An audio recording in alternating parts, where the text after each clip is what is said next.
Tadi sudah dikatakan oleh MC, di antara alasan saya datang karena bapak saya ini temannya Ki Mas Bukin. Itu salah, memang bukan di antara ya, karena itu memang.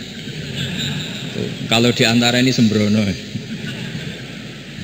Karena kalau saya datang karena kalian itu dosa besar. Saya ini di rumah punya ibu sudah sepuh, punya pondok. Artinya saya punya kewajiban. Secara fikih kewajiban itu hanya bisa digugurkan oleh wajibun a'dhamu minhu, oleh kewajiban yang lebih apa? Besar. Kayaknya kalau mahasiswa di sini tidak cukup untuk mengganti kewajiban itu. Sehingga saya berkali-kali memaklumatkan diri, yang undang saya nggak pernah sepuh itu dosa. Karena menggugurkan kewajiban yang lebih apa? Besar. Jadi teorinya gampang. Kalau ngundang sampean itu mesti boleh karena nggak punya kewajiban. Jadi di rumah ya nggak punya pondok. Terus ibu sampean kalau sampean di rumah ya sumpek, bocah kok nganggur gitu.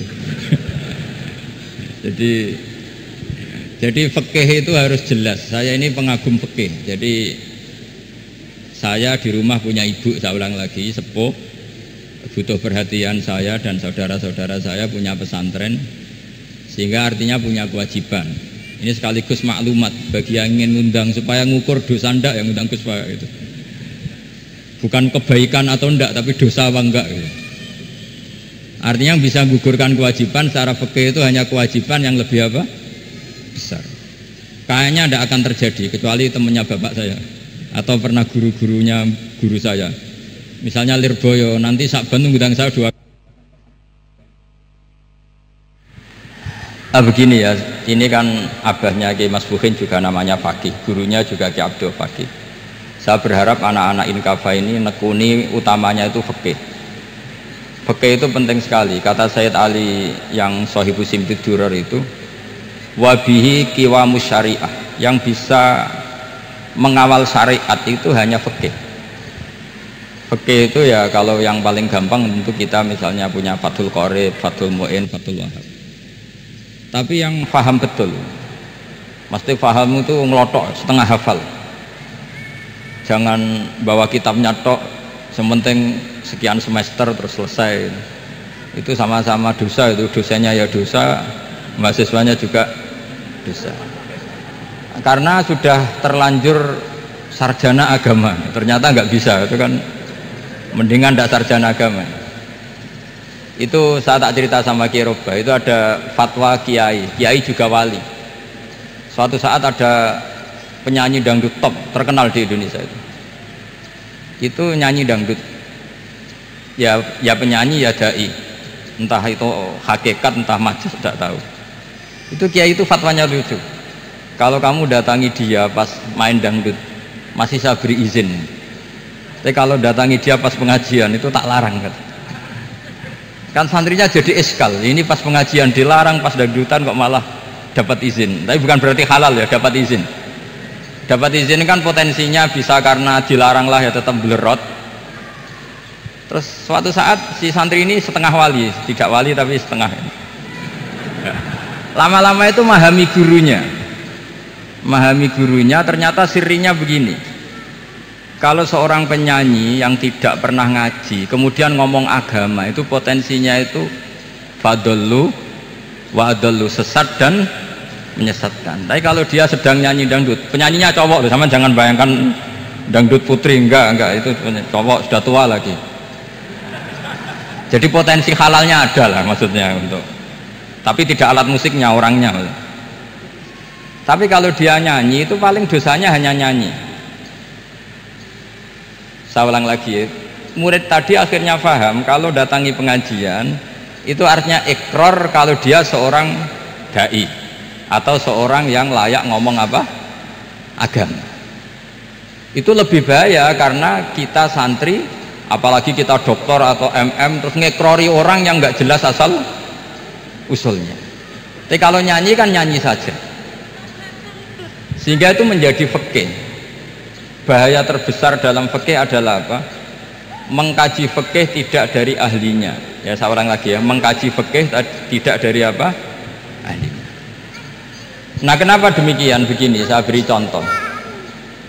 Ilmu fikih itu tentu pertama dari Rasulullah SAW, kemudian bersanad sampai kita atau kita sampai Rasulullah. Itu ngalami sekian ijtihad yang tidak mudah. Saya beri sekian contoh. Dulu Imam Syafi'i itu sukanya sama guru yang miskin, ya, karena rata-rata santri juga miskin, jadi mesti ngidolakan guru yang miskin, karena sesama miskinnya harus berkoalisi. Tapi akhirnya gurunya Imam Syafi'i itu miskin sekali, namanya Muslim bin Khalid Az-Zanji itu miskin, Sufyan As-Sauri miskin, Sufyan bin Uyainah miskin. Setelah ngaji di Medina itu Imam Malik itu kaya, pas itu Imam Malik sudah kaya. Setiap ketemu Imam Syafi'i dikasih uang. Sampai ketika Imam Malik itu bilang, kamu sudah alim, ilmu saya sudah habis, kamu ngaji sama yang lain. Sama siapa? Kata Imam Malik, orang yang sealim saya sudah meninggal, namanya Abu Hanifah, tapi dia punya murid namanya Muhammad bin Hasan Asy-Syaibani, kamu ke sana. Terus Imam Malik datang ke Baki. Dulu Baki itu pasar rental, ya Grab lah kita sekarang itu. Mengumumkan siapa kafilah yang mau ke Irak. Kita ya Imam Malik, dibayari sama Imam Malik, ini yang antar ke Irak, ke Muhammad bin Hasan Asy-Syaibani. Imam Malik mulai ngeper, guru saya yang miskin tidak pernah nyangoni, guru-guru saya yang kaya sering nyangoni.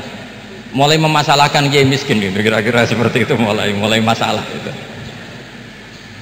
Setelah datang ke Irak di Muhammad bin Hasan Asy-Syaibani itu si Muhammad bin Hasan Asy-Syaibani itu kalau ngitung uang itu di meja tamu. Jadi punya emas lantaan, punya uang, kira-kira kalau Indonesia punya rupiah, punya dolar, dihitung itu di ruang tamu. Kata Imam Syafi'i, saya dengan Imam Malik saja nggak serik, ini lebih kedonyan lagi kiai.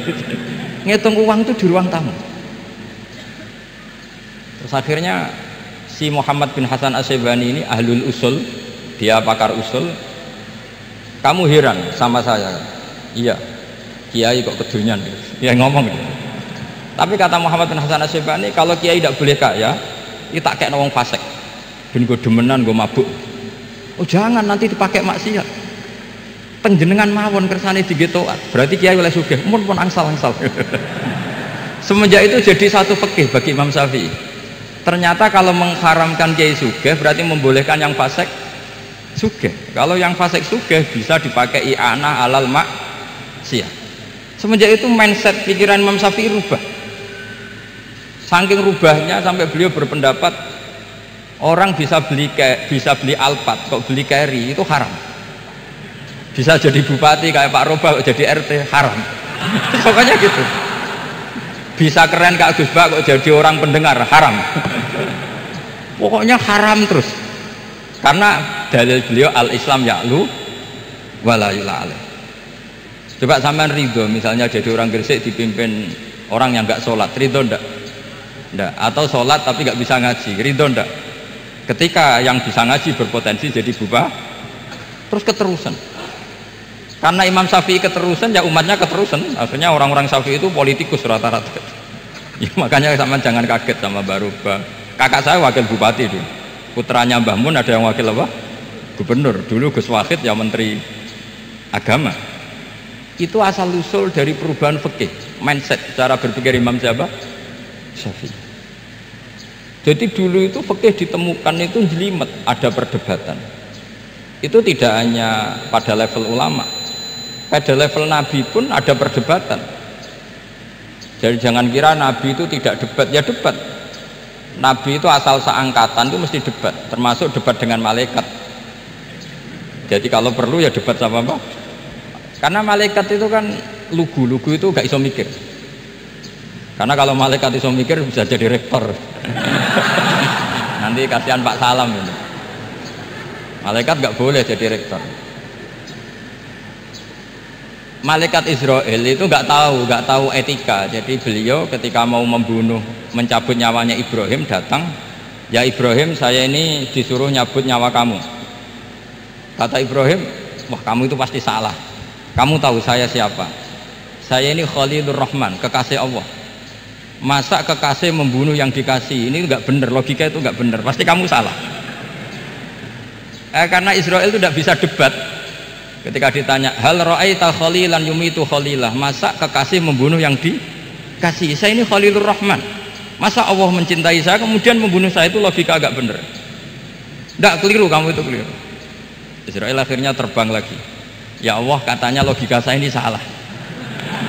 Karena masa kekasih membunuh yang dikasih.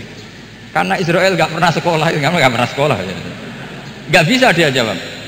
Akhirnya diajarin Allah. Dah kamu bilang gini ke Ibrahim. Hal ra'aita khalilan yakrahu ayyalqa khalilah. Masa kekasih tidak siap ketemu yang dikasih.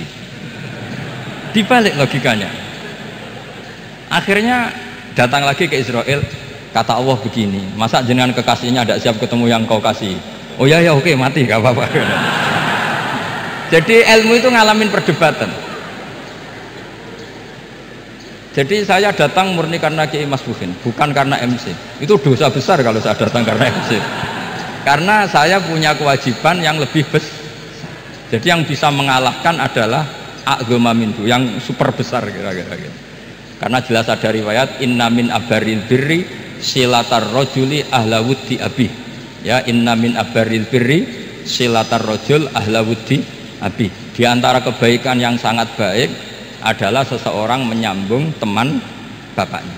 Padahal sampean kan nggak mungkin teman bapak saya. Teman saya aja nggak mungkin, nggak level apalagi bapak saya kan. Jadi malah mohal itu.